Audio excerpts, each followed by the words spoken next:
Datang di bacaan hari ini, hari Kamis tanggal 8 Desember tahun 2022. Selamat datang di bacaan harian, bacaan umum untuk semua zodiak. Ambil hanya jika resonate, silakan lihat description box di bawah video ini untuk rangkuman bacaan hari ini.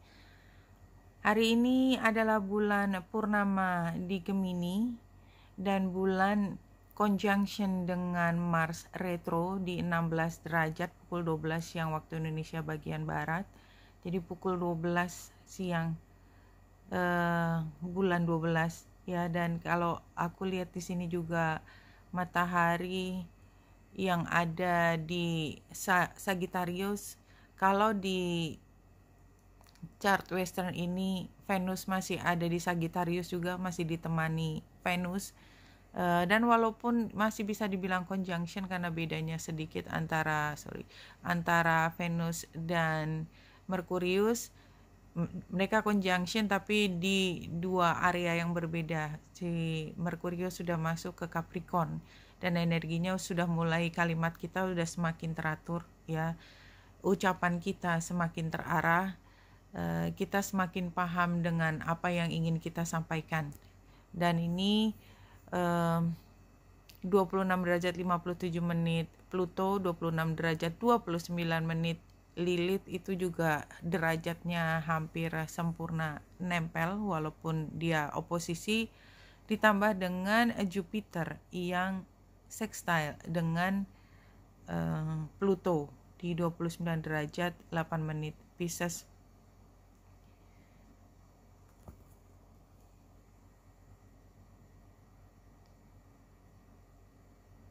Oke.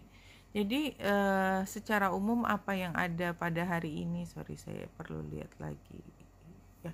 Jadi kan kalau kita lihat latar belakang yang agak jauh ya, karena kemarin kita udah bicara tentang si bulan purnamanya itu yang masalah kita akan terselesaikan, somehow kita menemukan ide caranya bagaimana. Latar belakang di sini ada dua T-square. Yang pertama adalah kita lihat kakinya adalah Pluto dan Lilith conjunction dengan Pallas Athena. Focal pointnya adalah Aries. Ini saya sudah pernah cerita kemarin, ini adalah energi yang heavy banget dan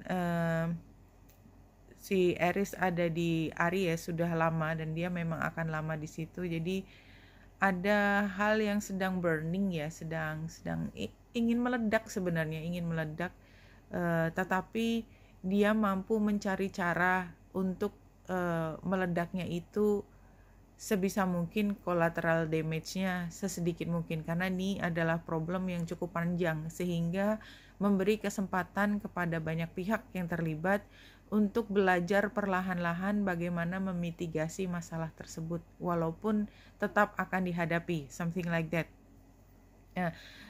T-square yang lain, Jupiter dengan Ceres, focal pointnya adalah Merkurius dan Venus.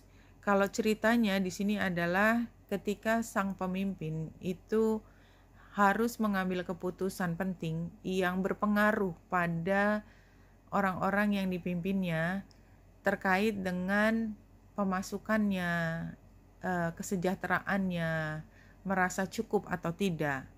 Dan focal pointnya adalah komunikasi dan rasa berharga. Jadi di sini sebenarnya adalah kesempatan buat para pemimpin, dan saya menganggap bahwa semua yang ada di sini adalah pemimpin, minimal untuk diri sendiri adalah pemimpin. Pemimpin itu apa sih? Tahu persis apa yang diinginkan, tahu persis apa yang mau dilakukan, mampu melakukan kajian, menggunakan hati dan pikiran dalam mengambil keputusan, compassion. Itu yang paling penting dari pemimpin.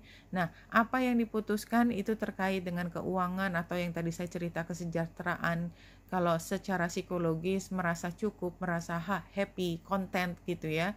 Yang ada adalah pada saat ini mereka mampu mengutarakan, menjelaskan kepada diri sendiri dan kepada orang lain kenapa harus mengambil keputusan seperti ini. Mungkin bukan keputusan yang pada akhirnya bisa diterima semua orang, tetapi ini adalah yang terbaik untuk semua pihak, something like that ya. Itu yang tergambar. Nah, karena ini transitnya sekarang yang transit lebih major, tadi kan latar belakang ya, majornya adalah kita termotivasi, sangat termotivasi, dan kita menemukan motivasi itu ternyata dari dalam diri kita sendiri, karena ada sesuatu yang ingin kita kejar pada saat ini. Iya, kita paham bahwa situasinya tidak sepenuhnya itu ideal. Jadi kalau kita ingin semuanya serba smooth gitu ya, semuanya serba mudah, itu nggak dikasih sekarang. Kenapa? Tapi karena kita perlu untuk belajar banyak dari situasi yang menantang. Kalau kita tidak tertantang, kita juga tidak akan mengupayakan semaksimal mungkin. Ya, ini yang kiri adalah gambar rubah, itu biasanya adalah situasi yang tidak seperti apa adanya.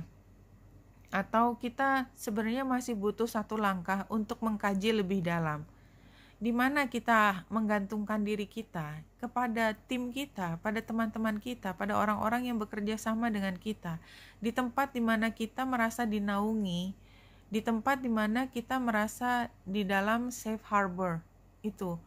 Jadi sekarang itu bukan saatnya untuk cari musuh. Memang bulan conjunction dengan Mars, tapi Marsnya itu bukan untuk menyerang keluar, karena Marsnya retro kan. Jadi ini Marsnya dipakai untuk kita sendiri, men-challenge diri kita sendiri untuk maju ke depan. Kemana? Gambarnya jelas di sini, gambar awan, untuk mencari pemecahan masalah. Dan itu juga digambarkan kemarin dari bulan purnama. Bulan purnama signifikansinya adalah mencari penyelesaian masalah. Bulan purnama di Gemini maksudnya. Yang ini saya cerita, kemarin sudah dibuka. The answer unit are coming. Jadi kita tuh akan mendapatkan apapun yang menjadi kebingungan kita. Oke. Saya akan mengambil kartu yang sudah diacak dan yang lompat. Yang pertama adalah White Raven Spirit, Trust in the Magic. Jadi kalau kita melihat pada saat ini dengan logika kita semaksimal mungkin, begini jalannya, kita memilih yang terbaik di antara yang mungkin tidak baik situasinya, tapi kita percaya pada magic. Why? Kalau saya pertanyaannya bukan ke depan, saya ingin ini apa enggak, karena saya melihat ke belakang. Kalau saya percaya dengan magic itu karena saya melihat ke belakang. Saya melihat ke belakang di semua situasi di mana saya selalu kebingungan, itu saya selalu pada akhirnya dibantu. Dari mana datangnya bantuan nggak tahu, tapi pada saat itu ada aja yang datang. Jadi ketika saya bersaksi, bukan lagi saya percaya. Kalau saya percaya kan ke depan, tetapi enggak, saya bersaksi, saya sudah ngerasain sendiri situasi di mana bundet nggak karu-karuan, nggak jelas, tetapi di hati saya pegang prinsip-prinsip utama tentang kejujuran, tentang keberanian. Nggak ada yang nggak mungkin. Dari situ diambil energinya, bukan dari kita ngarang aja ke depan kayak apa ya, namanya spekulasi. Bukan dalam arti kata spekulasi itu dilarang, enggak, itu udah biasa juga, tapi spekulasi yang datangnya dari pengalaman, keyakinan bahwa kita nggak pernah sendiri. Mudah-mudahan bisa dipahami maksud saya untuk tidak menjerumuskan teman-teman itu ke harapan palsu. Bukan itu maksudnya.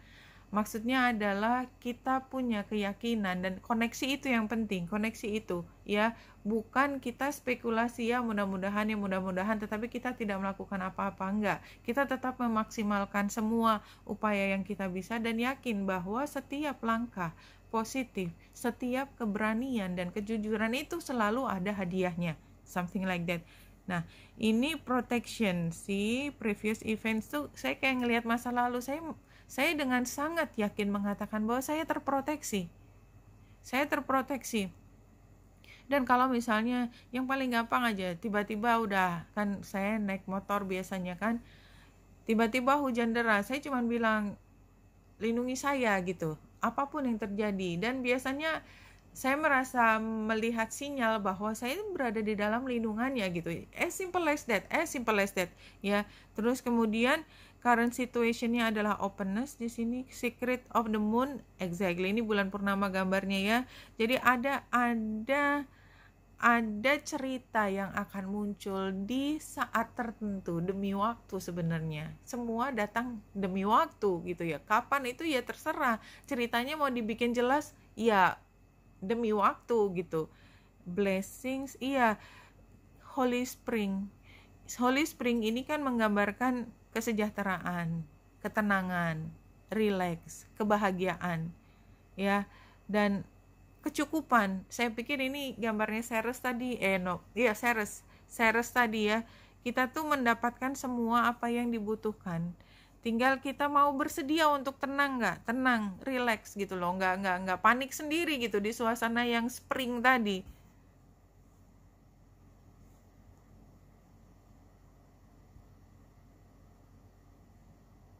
The devil sebagai outcome.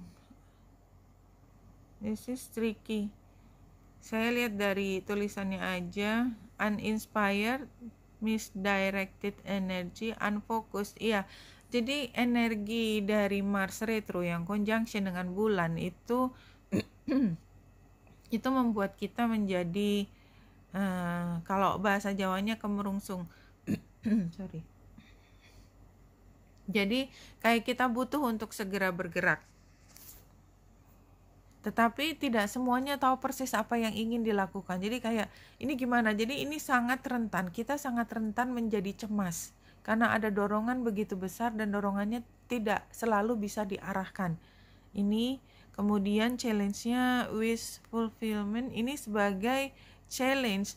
Challenge-nya adalah overindulgence. Sebenarnya challenge-nya adalah di energi yang begitu keras tadi, kita ngikutin aja semua energi. Mau apa kita lakukan, mau apa. Impulsif ini tidak persis seperti ini. Kenapa? Karena saya menginterpretasikan sesuai dengan lingkungan dari kartu ini.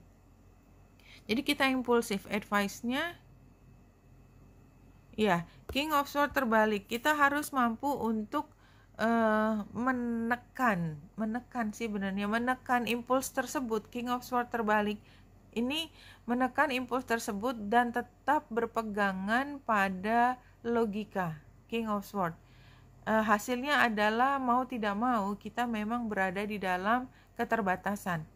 Kalau nggak bisa jangan dilabrak, karena kayaknya kalau kita membongkar, kita out of the box dalam arti regulasi atau aturan, kita akan bermasalah. Jadi kita pada saat ini sangat impulsif, ingin melakukan sesuatu, mungkin menabrak aturan, tetapi sarannya don't even think about it dan tetap ikuti aturan. Jelas banget di sini. Tetap ikuti aturan walaupun kita tuh udah semangat banget, kebelet banget ingin melakukan sesuatu dengan harga ada hal yang kita tabrak. Don't, ya, kalau dari 4 kartu tersebut. Ambil hanya jika resonate, tentunya seperti biasa. Tidak ada paksaan di sini. What you label evil or bad is actually literally is part of God. It's all good, it's all God. Jadi ini kembali lagi. Kadang-kadang kita itu memang kita belajarnya adalah membedakan antara baik dan buruk. Dan saya juga cara mengatakannya, cara menyampaikannya juga sama, cari yang baik bagaimana. Sehingga saya cenderung untuk memberi saran lebih baik begini, jangan begitu, kalau begitu jelek, kalau begini baik itu. Tetapi sebenarnya itu jelas jadi pegangan kita semua di Indonesia, umat beragama, kita selalu menggunakan hal tersebut. Tetapi sebenarnya kalau kita kilas balik, ya selalu saya bilangnya kilas balik. Kenapa? Karena ngelihat ke depan is just too complicated ya. Kalau kilas balik, ada hal yang kita lakukan dan itu salah. Tapi ternyata itu adalah tempat kita belajar juga. Tempat dimana kita bisa bangkit kembali dari situ. Sakit nggak? Sakit. Dan mungkin kita lebih sakit karena kita menyakiti pihak lain. Dan itu jauh lebih nyeri daripada kalau kita ngalamin sendiri. Iya, tetapi di tengah semua hal yang buruk, kesalahan kita, pengambilan keputusan yang sangat tidak manusiawi barangkali pada saat itu ternyata udah bagian dari skenario. Ada hal yang muncul dari situ, ada hal yang kita pelajari dari situ, ada golden nuggetnya di situ. Nah, itu sebenarnya adalah cara berpikir untuk apa? Bukan untuk kita melakukan kesalahan lagi ke depan, bukan itu maksud saya. Kembali lagi, saya tetap pakai cara berpikir yang sebaiknya kita melakukan hal yang baik. Kenapa? Karena kalau kita bisa berpikir seperti tadi, itu kita lebih cepat memaafkan diri sendiri, memaafkan orang lain. Apa keuntungannya kita memaafkan diri sendiri dan memaafkan orang lain? Keuntungannya adalah kita energinya nggak stuck di masa lalu. Energi kita ya full, bensinnya kita itu full kita pakai untuk melihat ke depan, dan kita benar-benar fokus, bisa detail, konsentrasi ke depan, melihat masa lalu sebagai bagian dari buku yang sudah ditutup, kita belajar, tetapi kita emosinya tidak stuck di masa lalu. Sebenarnya itu keuntungannya. Jadi ketika kita tidak terlalu melabel dia baik atau buruk, ya intinya sebenarnya kita cepat move on aja. Move on itu effortless, ya, effortlessly. Itu kita hidupnya lebih enak aja. Kenapa? Karena kita nggak bawa bagasi, nggak capek lari sana sini bawa bagasi. Oke, Benita Indra di sini, semoga membantu. Salam hati dan cahaya.